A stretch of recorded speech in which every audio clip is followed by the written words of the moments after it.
de ese mecanismo ya se pueden dar aquellos efectos de excitación. Pero por lo general siempre se van a transportar o se van a acoplar a los receptores de las proteínas GI. ¿Ya? Va a haber una inhibición del adenosinatos, de la adenosiclasa, va a haber una disminución del ATP cíclico, lo cual va a generar el cierre de los canales de calcio, ¿no? Esto es para el caso de los receptores kappa. Va a haber una inhibición de la liberación de los neurotransmisores, entonces no va a haber ni glutamato ni sustancia P, ¿ya? Porque al haber un cierre de calcio, estas vacuolas no se van a liberar por los neurotransmisores que se formaron en la membrana presináptica. Y a nivel de la postsináptica vamos a observar que va a haber una hiperpolarización, ¿no? Que es donde van a actuar tanto los receptores mu como los delta. Entonces aquí lo que va a haber es un acoplamiento también a la proteína GI, va a haber una apertura de los canales de potasio, lo cual va a hiperpolarizar la membrana y esto va a generar una disminución de la estabilidad neuronal, ¿ya? Generando un mensaje reducido sobre lo que sería la transmisión del dolor a nivel del cerebro. Ahora, si hablamos de qué efectos clínicos vamos a observar, sabemos que con los receptores mu vamos a observar que va a haber una sedación, depresión respiratoria, analgesia, va a reducir la motilidad gastrointestinal, va a haber y reducir las secreciones biliares, va a haber un incremento del apetito, va a haber náuseas o vómitos, ¿ya? Y va a haber una inmunomodulación, ¿ya? También tenemos para los receptores kappa, vamos a ver que ahí va a haber analgesia, sedación, también va a reducir la motilidad gastrointestinal, incremento del apetito, náuseas y vómitos. Pero nos damos cuenta que aquí no vemos ni la depresión respiratoria, ni lo que vendría a ser la segregación de secreciones, ni reducir lo que son las secreciones biliares, ¿no? Lo cual incluso, ¿no? Vamos a observar que cuando hay sensibilidad de los receptores mu va a haber una tendencia a la bradicardia, lo cual cuando hay la estimulación del agonismo de los receptores kappa no se va a ver una bradicardia tan marcada, ¿ya? Lo cual hace que quizás aquellos fármacos para los cuales vamos a ver un agonismo de los receptores kappa nos va a brindar quizás una analgesia más segura, no va a generar los efectos depresores.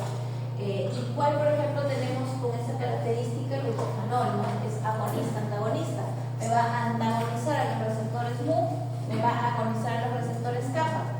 Entonces, voy a tener menos efectos depresores, pero la potencia analgésica se le lleva de encuentro lo que son agonistas mu, ¿ya?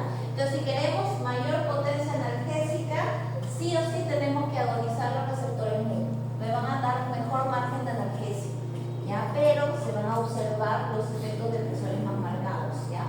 Si quizás no requiero una analgesia tan potente, entonces no necesito específicamente tener agonizador los mu, puedo tener solo agonizador los kappa y tengo una analgesia o una sedación más segura, ¿ya?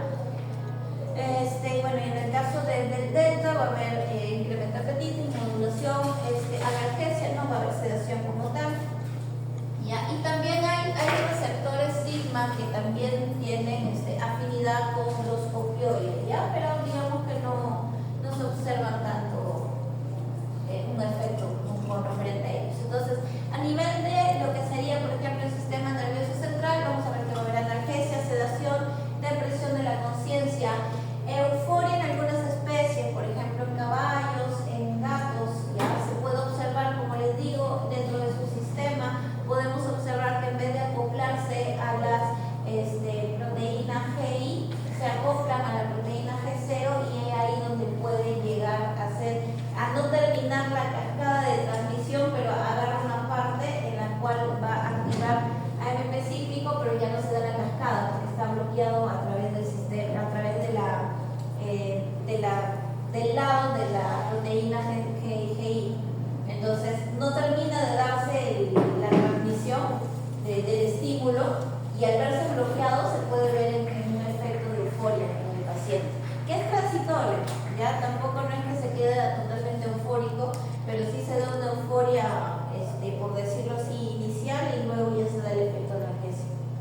¿ya? A nivel del sistema respiratorio vamos a ver que hay una depresión. A nivel del sistema cardiovascular puede haber hipotensión. Vamos a ver que hay presión arterial disminuida, una bradicardia, ¿no? Una frecuencia cardíaca disminuida, bueno, la bradipnea, que vamos a ver. Incluso se puede observar una apnea, ¿ya? Una apnea corta, transitoria, ¿ya? Algo que la ventaja de, por ejemplo, usar un agonista puro es que es de contracción, ¿no? Un fentanilo, un remifentanilo, incluso tiene mucho menos tiempo de duración. Fentanilo te dura alrededor de 6-7 minutos, un remifentanilo, te dura alrededor de unos 3 minutos. El remifentanilo te dura minuto y medio, entonces son ultra cortos, lo cual nos da una ventaja que sí. Entre apnea podemos asistir hasta que se vaya un poco el efecto y el paciente respira ya de manera más regular. Sistema gastrointestinal, hay disminución de la motilidad, ¿no? A nivel de delirio, constipación, puede haber vómitos, como básicamente el vómito como efecto inicial, ¿ya? A la hora de colocarlo inicialmente. Pero esto de la disminución de la motilidad y a nivel de que se puede dar un hilio, tener muy en cuenta para cuando aplicamos a especies como equinos o como conejos, ¿ya? Porque esto implica que siempre va a ser necesario posterior al procedimiento analgésico anestésico, lo que estemos haciendo con el uso del opioide, vayamos a suministrar lo que es un clocineto, ¿ya? Para evitar que quizás llegue un hídrico, ¿ya? Va a haber también alteraciones en la termorregulación, va a haber una disminución de la temperatura, ¿ya? Y en algunos pacientes se puede incluso ver el jadeo. Va a haber a nivel gastrointestinal, a nivel renal, sistema renal, va a haber una retención de orina, ¿ya? Entonces va a haber una relajación vesical, pero va a haber un efecto de retención de orina. Ahora, vamos a hablar de los fármacos antiinflamatorios. Recordar un poco, ¿no? Cuando hay una liberación de los mediadores químicos, vamos a observar que se van a liberar prostaglandinas, histaminas, quininas, pueden también liberarse prostaglandinas y quininas y prostaglandinas solas, ¿no? En el caso de la liberación de prostaglandinas y histaminas, ¿qué es lo que vamos a observar clínicamente? Que hay una vasodilatación, lo cual va a generar un rubor, ¿no? Lo que es una congestión capilar, ¿no? Cuando vemos que quizás yo me golpeo y se genera una coloración rojiza, ¿no? Dentro de la lesión. Ahora, cuando hay liberación de prostaglandina, histamina y quinina, vamos a observar que hay un aumento de la permeabilidad y esto va a generar un tumor, ¿ya? Un tumor, ¿por qué? Porque quizás va a haber acúmulo de fluidos o células del plasma en el lugar del daño, ¿no? Quizás para buscar hacer una cicatriz, ¿no?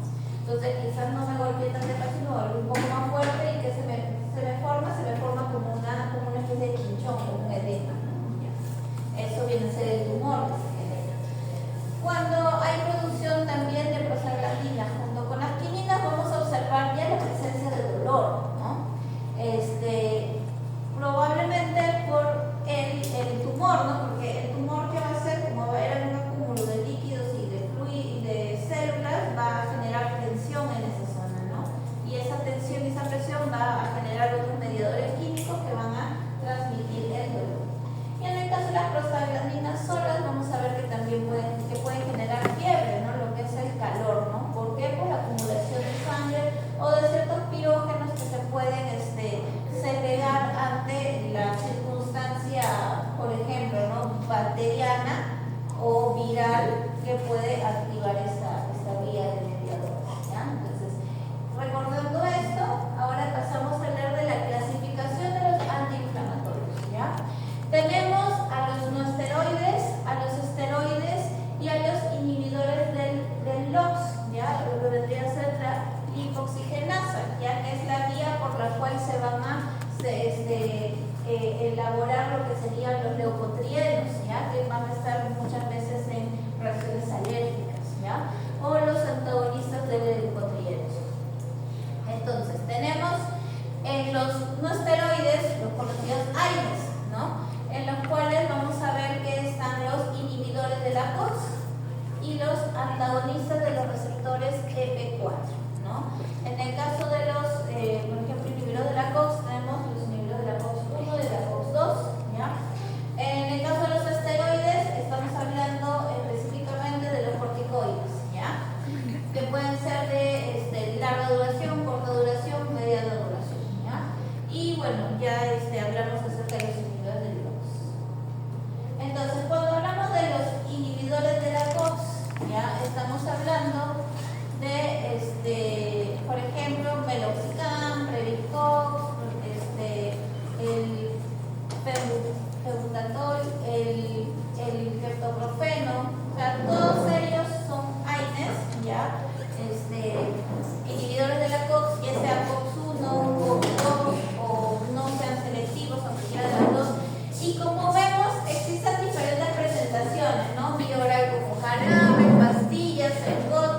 que en sí van a generar daño.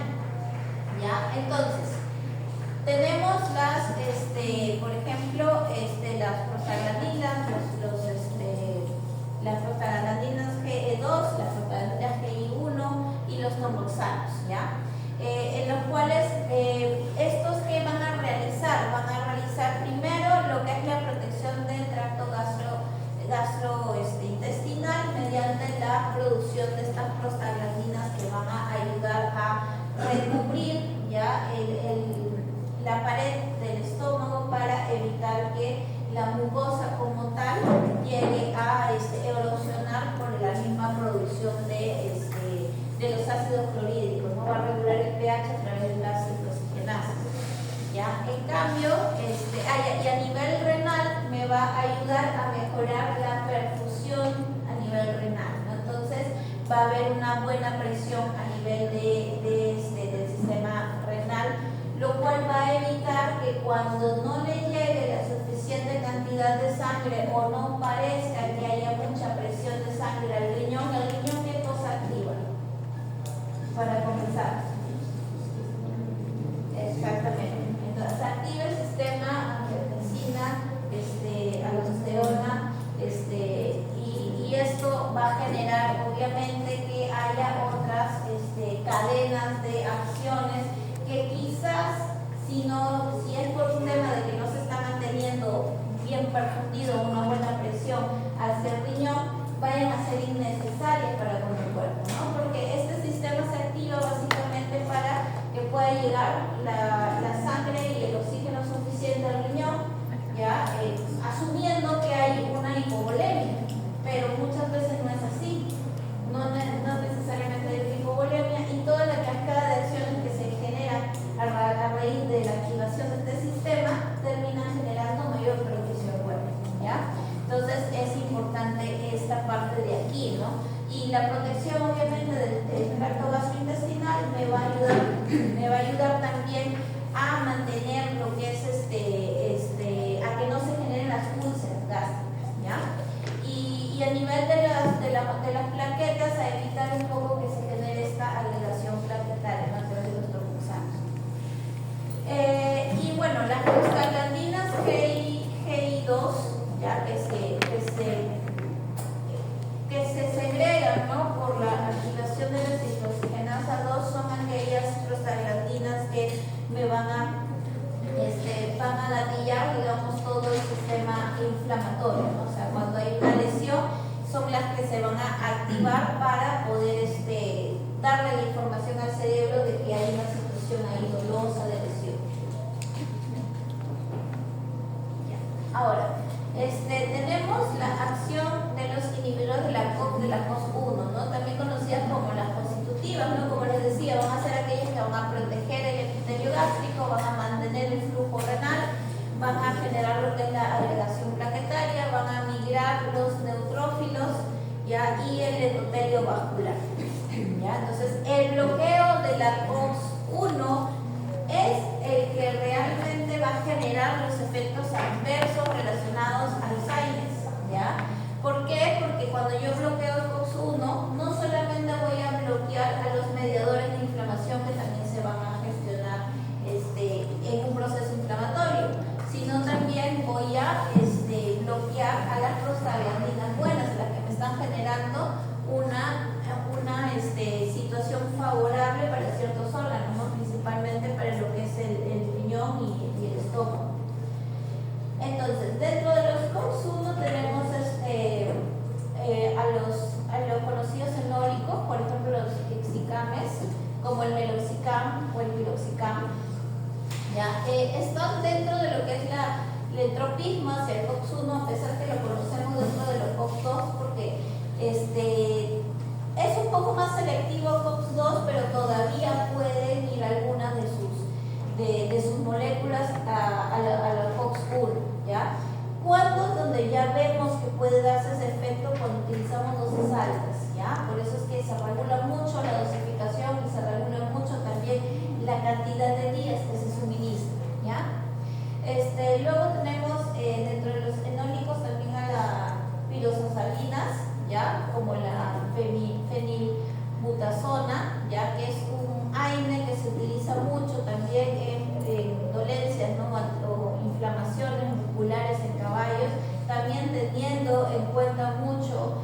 considerado el tema de la dosis y el tiempo de uso, ¿no? Sobre todo por el daño gastrointestinal que puede generar. Luego tenemos a las pirosolonas como la dipirona y el metamizol, que bueno, en la actualidad ya no se consideran tanto un COX, pero todavía lo mantenemos en algunas clasificaciones. En este caso tenemos la dipirona, que se encuentra en el Antalvet, y el metamizol sódico, que por ejemplo está en la betalgina, o metamizol sódico como tal de uso humano. Se utiliza esto mucho en casos de para reducir los pirógenos, ¿no? En el caso de que haya fiebre, ¿ya? Entonces podemos ver aquí, ¿no? El pirógeno va a, en este caso, activa la prostaglandina, lo cual va a generar en el centro de termorregulación, en el hipotálamo, un incremento de la actividad térmica, ¿no? Lo cual aumenta la producción y reduce la disipación, lo cual termina conllevando a una fiebre. Entonces, el bloqueo de este sistema a nivel de estas prostaglandinas va a hacer que no se genere ninguna de estas cascadas y por consiguiente no va a haber este desequilibrio de la termorregulación y no va a haber fiebre, ¿no? Y todo este proceso se va a dar a nivel del sistema nervioso central. Luego tenemos los AINES no acídicos, como el paracetamol, o también conocido como acetaminofeno. En este caso, estos fármacos los podemos usar también para regular temperatura, para regular lo que son dolores en general, pero tener mucho cuidado con el tema de la protección a nivel de las prostaglandinas, a nivel del estómago, porque hay bastante tendencia de gastritis y en algunas especies, ¿no? Como justo estaba por aquí, no lo había explicado, ahora sí lo voy a explicar. Por ejemplo, en el caso de los felinos, ¿no? Como les digo, los felinos siempre tienen particularidades porque no son de este planeta. Entonces, los felinos tienen una poca o deficiencia glucuronización, que es uno de los procesos que se da a nivel hepático para poder metabolizar algunos fármacos o algunos químicos, ¿ya? Entonces ellos no poseen esa capacidad de manera eficiente, ¿ya? A diferencia de otras especies, lo cual hace que se convierta en un metabolismo lento cualquier tipo de fármaco que necesite ese mecanismo para ser metabolizado, ¿no? Uno de ellos, los AINES, y principalmente el paracetamol, ¿ya? Entonces, por eso es que con estas especies muchísimo más cuidado con el tema de la dosificación, ¿ya? En el caso de gatos no se debe usar por eso paracetamol, porque no logra de metabolizarlo de la manera adecuada y termina generando un efecto tóxico, ¿ya?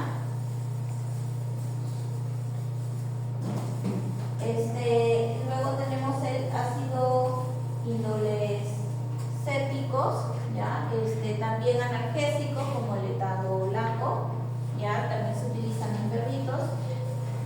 Por lo general, todos los que vemos que son COX-1 son dirigidos para caninos, ¿ya? En felinos no vamos a ver que se utilizan, ¿ya? Tenemos la fenamatos como el tolfenine, ¿ya? Que también no va a generar antipiresis, no va a generar analgesia. Luego tenemos y antiinflamación. Luego tenemos los de acción de inhibidor de la COX-2, ¿no? Que son aquellos que van a producir las prostaglandinas relacionadas con el dolor, el malestar y la inflamación, ¿ya? Entonces, por ejemplo, vemos acá, ¿no? Un proceso, el ácido araquidónico va a generar que a través de las fosfolipases A2 se empiezan a generar estos prostaglandinas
sitio de acción del COX-1 porque son muy grandes. Entonces, ¿dónde encajan bien en la COX-2? Digamos que esa es la característica porque se vuelven más selectivas. Tenemos las COX-2 que tienen una selectividad moderada, ¿no? Por ejemplo, el carprofeno, el meloxicam, que quizás es uno de los analgésicos AINES más utilizados, ¿no? Al menos para dolores leves o dolores moderados, ¿ya? Igual hay que tener mucho cuidado con el tema de los días de administración y la dosificación, ¿ya? Que siempre empieza con una dosis carga mayor y luego reduce para los siguientes días, ¿no? En el caso de felinos, por ejemplo, se recomienda que el meloxicam se inicie en una dosis de 0.15 y luego se reduce a 0.1. En un felino jamás se debe colocar meloxicam más de 3 días, ¿ya? Casos muy particulares que no tengas quizás otro analgésico y requieras todavía administrar, podría ir reduciendo la dosis, pero ella se convierte cada 48 horas, de ahí cada 72 horas, pero con la dosis a la mitad. Ya, o sea, en un caso muy, muy extremo.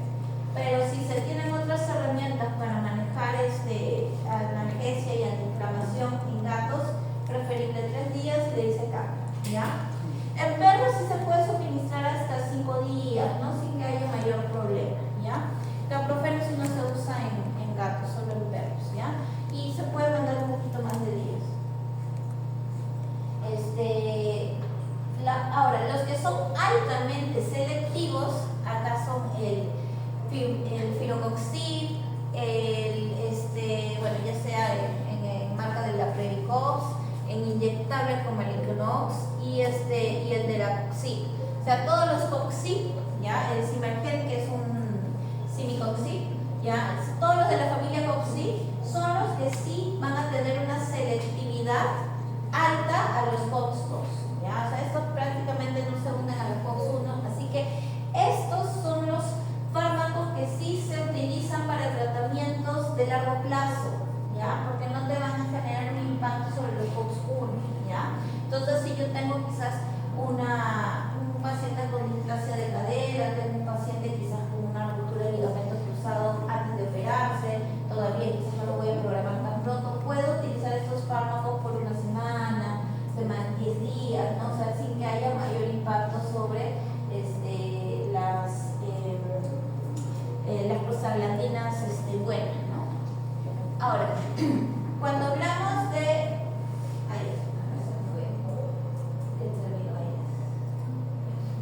Ahora, cuando hablamos de esteroides, estamos hablando de los corticoides, ¿ya?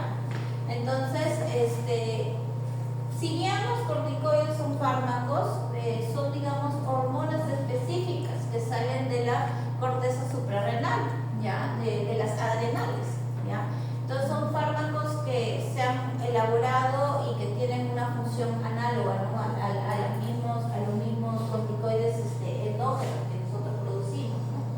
Y bueno, podemos ver que hay diferentes presentaciones, ¿no? En inyectable, en gotas oculares, también en cápsulas o pastillas, ¿ya?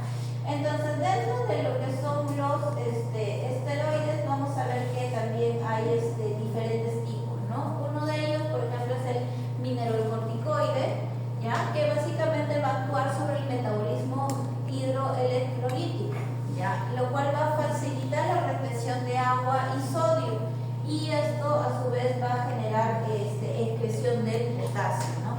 Entonces es muy característico observar pacientes que van a tener polidipsia y poliuria, ¿ya?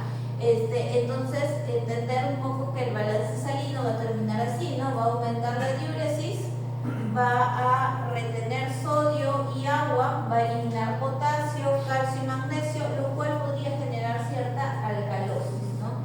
Quizás en algunos tratamientos para lo que es cambio de pH en orina nos podría servir o nos podría ayudar. Luego tenemos los glucocorticoides, ¿no? Que los glucocorticoides sí van a tener una mayor gama de efectos, ¿no? Van a tener efectos sobre el metabolismo, van a tener efectos sobre efectos inflamatorios como tal, nivel del sistema, del sistema de defensa, ¿no? O sea, efectos inmunosupresores. Entonces, con referente a cómo funciona, la diferencia con los AINES es que los AINES van a generar una cascada química de mediadores, ¿no? De mediadores para generar un efecto. En cambio, los esteroides sí se van a integrar al núcleo para generar cambios desde el núcleo, ¿ya? Entonces, el esteroide ingresa y una vez dentro del núcleo va a generar lo que es va a promover la inhibición de la transcripción de los mediadores proinflamatorios, ¿no? En este caso del COX-2, de los leucotrienos, ya de los NOS, ya entonces el factor de tumor necrótico, entonces va a generar el bloqueo que se produzcan estos mediadores proinflamatorios, pero desde la raíz, o sea, desde que se producen, no es que van a bloquear que se libere, sino va a bloquear que se cree.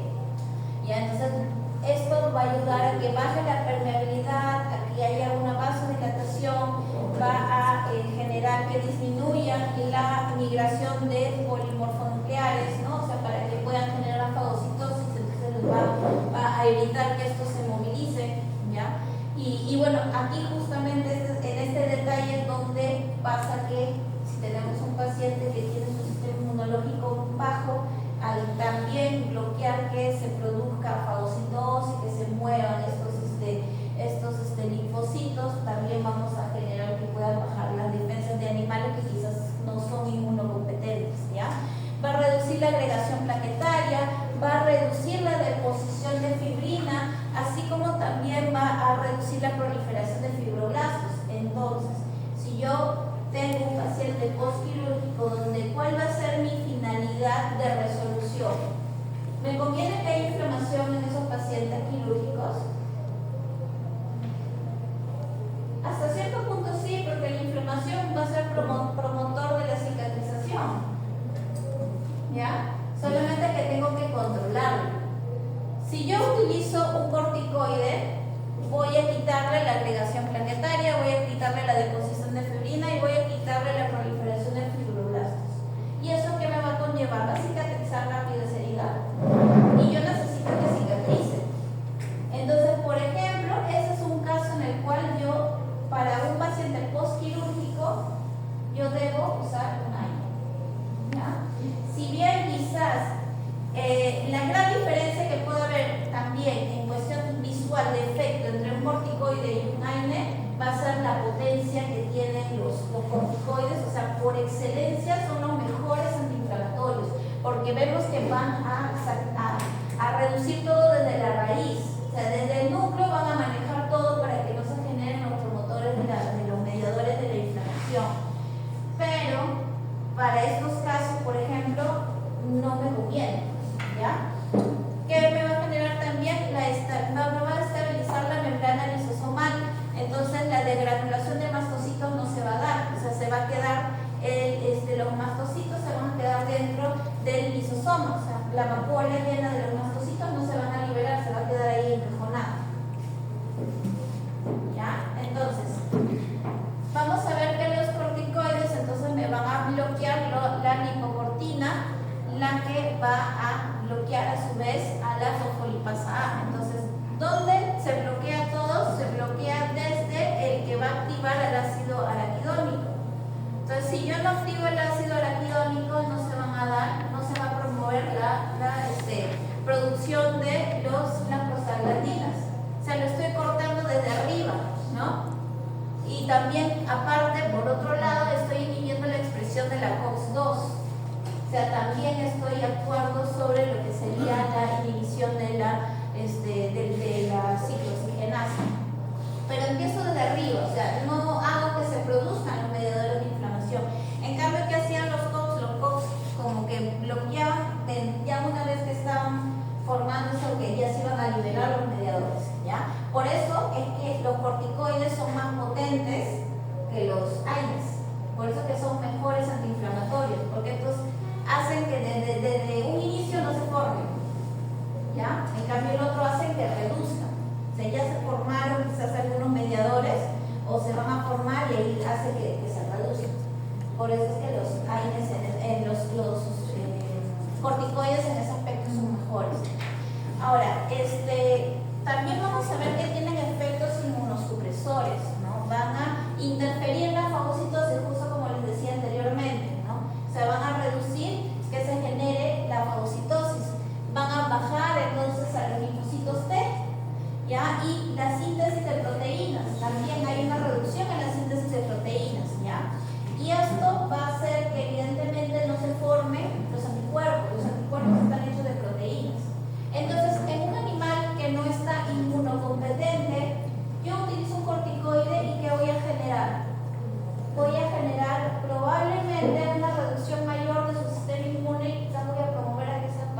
secundaria, ¿ya? Entonces, para pacientes que no son inmunocompetentes tampoco se utilizan corticoides.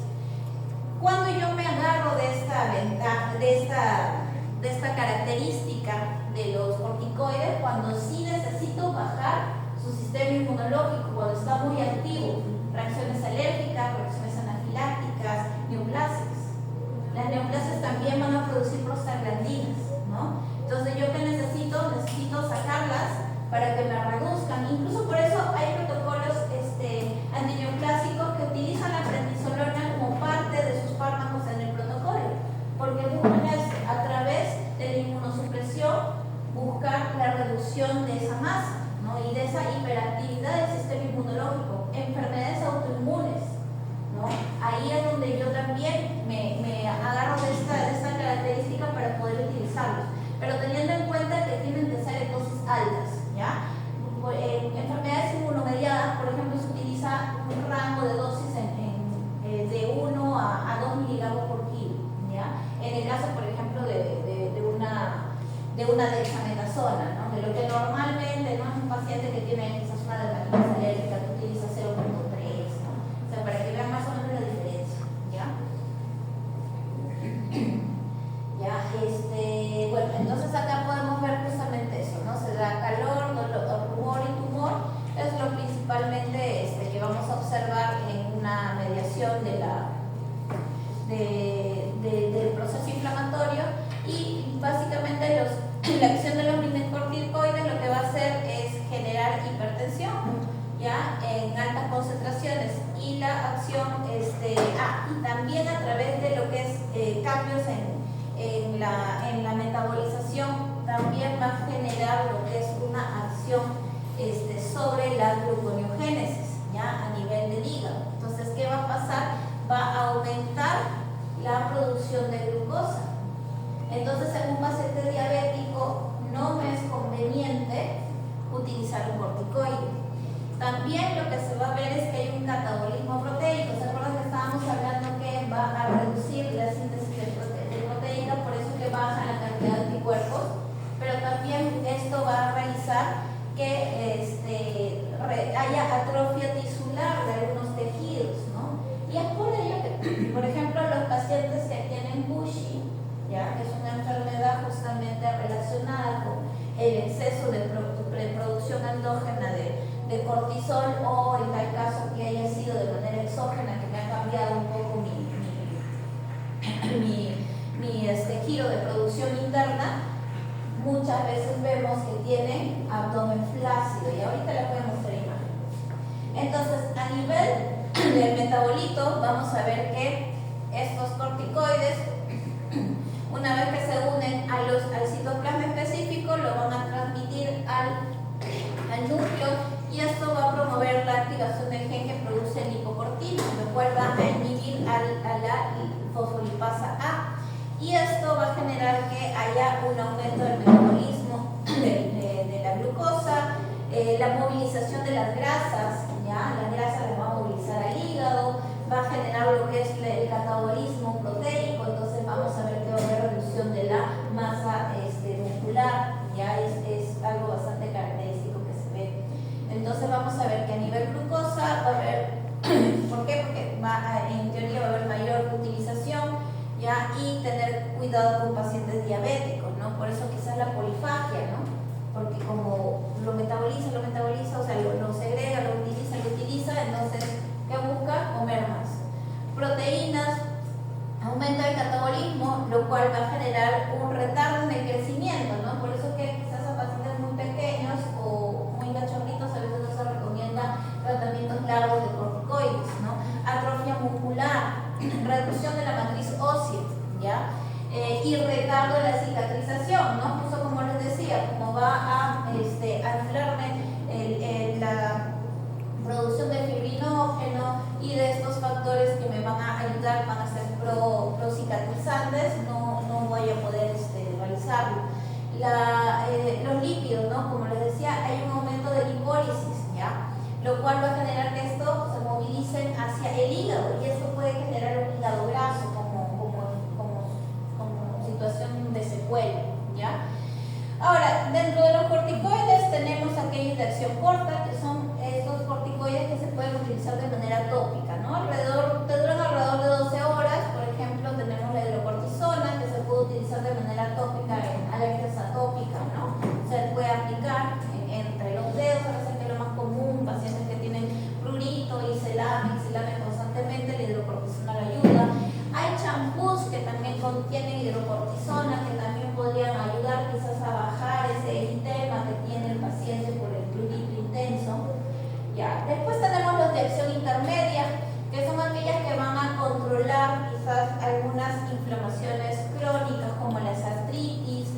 quizás problemas de inmunosupresión, ¿no? Por ejemplo, la prednisolona, ¿no? La prednisolona la podemos usar como un medicamento de acción intermedia, que dependiendo del protocolo lo podemos usar cada 12 horas, cada 24, cada 36, ¿no? Incluso podemos usarlo cada 48 en continuidad. O sea, va a depender mucho de la finalidad a la cual vamos a utilizar. Y luego tenemos las de acción prolongada, que también son conocidas como algunas de depósito, ¿no? Hay algunas dexametasona de acción prolongada que se depositan. Hay unas transinolonas también que te pueden durar 21 días cuando lo colocas, entonces son de depósitos de larga acción. Ya van a generar un alivio inmediato de hipersensibilidad ante un shock hemorrágico séptico, también se va a ver un alivio. Pueden controlar alergias a largo plazo, ¿no? Por ejemplo, en gatos a veces se utilizan las transinolonas porque como te duran a largo plazo, entonces te da esa ventaja de que se reduzca el hecho de estar inyectándolo cada rato. Ahora, hablemos de efectos adversos, ¿ya? En el caso de los AINES, recordar que como efectos adversos vamos a ver aquellos que van a tener afinidad con el COX-1, ¿no? ¿Por qué? Porque en este caso el estómago va a reducir lo que es su protección, el riñón también va a reducir lo que es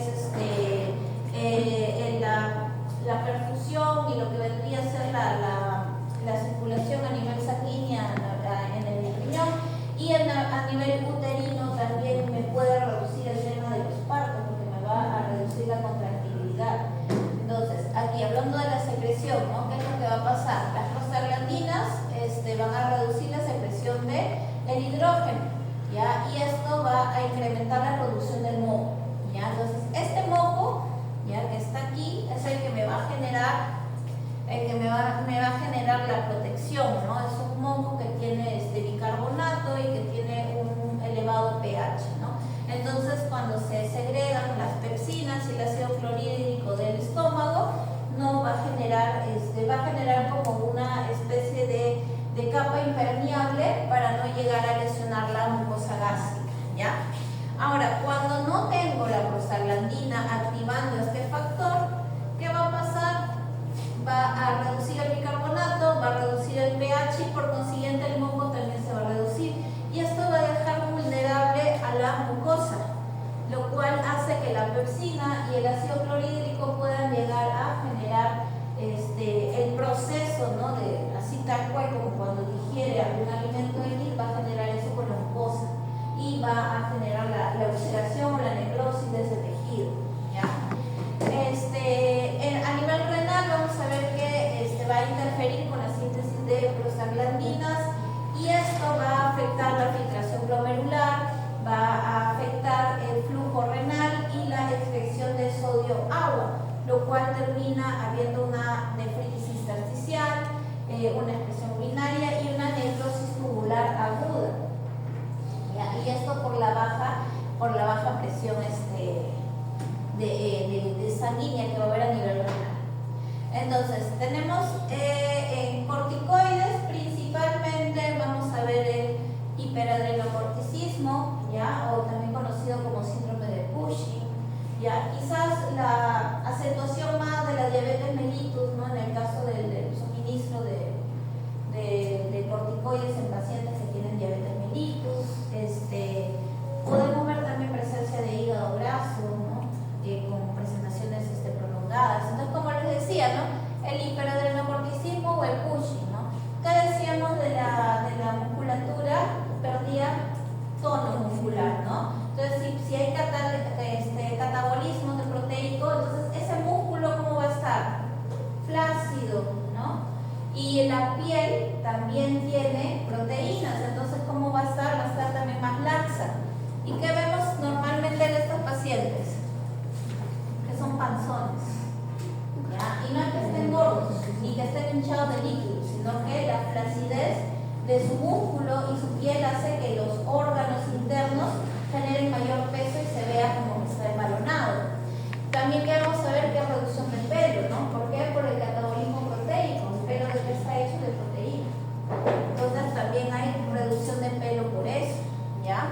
y son típicos pacientes con polidipsia, poliuria, polifagia, en todas las colias. ¿Ya? Hay otra consecuencia que podemos observar es en un paciente con úlcera corneal, cuando yo utilizo gotas con corticoides, lo que voy a realizar es promover más el decantamiento de esa úlcera, ¿ya? Va a terminar como que degradándose. ¿Por qué? Porque reduce la cicatrización. Esto es como si fuera una herida. Entonces, si yo le pongo un corticoide, ¿qué va a hacer?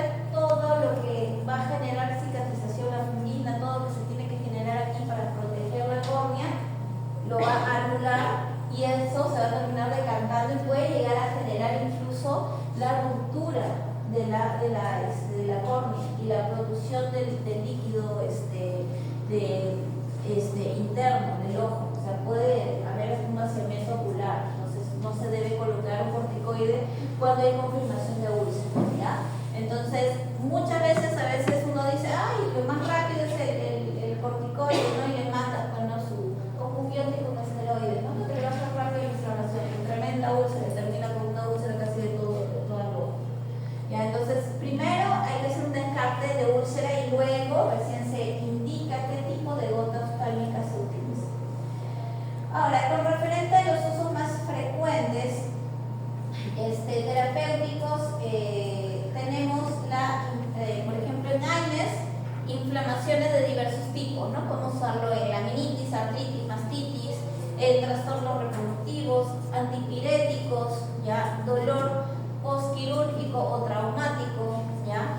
En el caso de corticoides, inducción al parto, en shock, en hipersensibilidad, shock anafiláctico, asma, neoplasias, inmunosupresores, en cetosis bovina y toxemia de preñez bovina, ¿no? Entonces, como vemos aquí, enfermedades más comunes en bronquitis crónica canina, en asma felino, en enfermedad pulmonar obstructiva, en osteoartritis también se puede utilizar, aunque la osteoartritis sí es un tema un poquito más complejo, porque ahí se puede utilizar un tipo de estrategia multimodal, ¿ya? Porque son varias cosas ahí que generan una osteoartritis, ¿no? O sea, si bien tiene un origen autoinmune, también hay otros factores que podemos utilizar en beneficio del tratamiento. Entonces, ya. Entonces, ¿cómo se define el dolor y cómo se evalúa? ¿Qué es el dolor?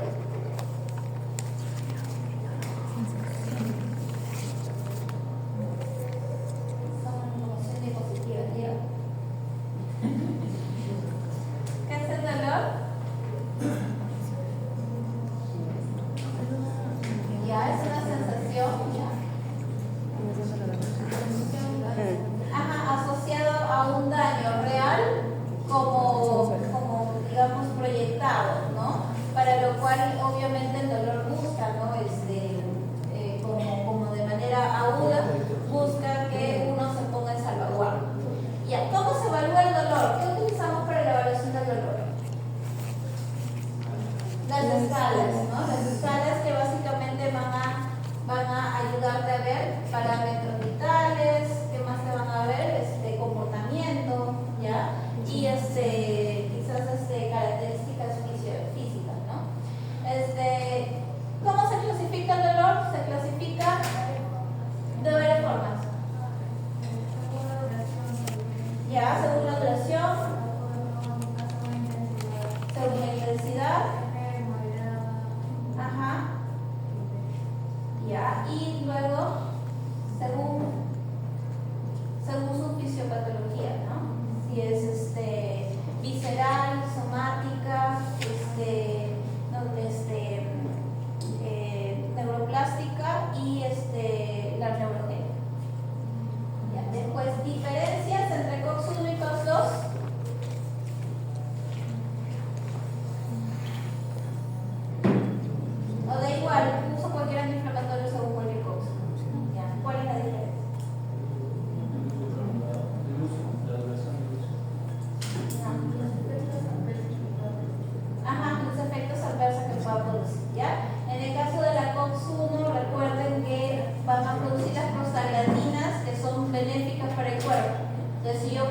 la COX-1 ya no se van a segregar esas prostaglandinas. ¿Y quiénes se ven afectados? El estómago, el riñón, el útero, ¿ya? Actúan como inhibidores de la cicloxigenasa para reducir el dolor en este caso los AINES. ¿Ya? ¿Cuáles son los efectos adversos de los corticoides? ¿Ya? El Cushing, ¿ya? Intensificar la diabetes mellitus, ¿ya? El hígado graso, ¿ya? Y en el caso de úlceras corneales, claro, es intensificarlo más, ¿ya? Entonces, el dolor es una experiencia compleja que va a involucrar componentes sensoriales, emocionales y cognitivos, ¿ya? Su correcta comprensión es esencial para el manejo efectivo de pacientes, tanto humanos como animales.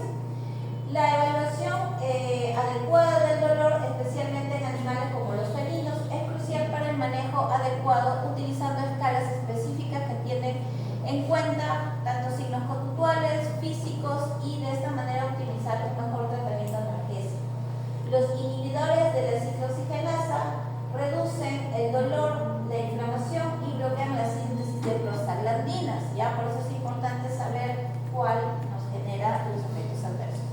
Los opioides van a aliviar el dolor severo al unirse a receptores específicos, ¿ya? En el sistema nervioso central. De esta manera disminuyen la percepción del dolor.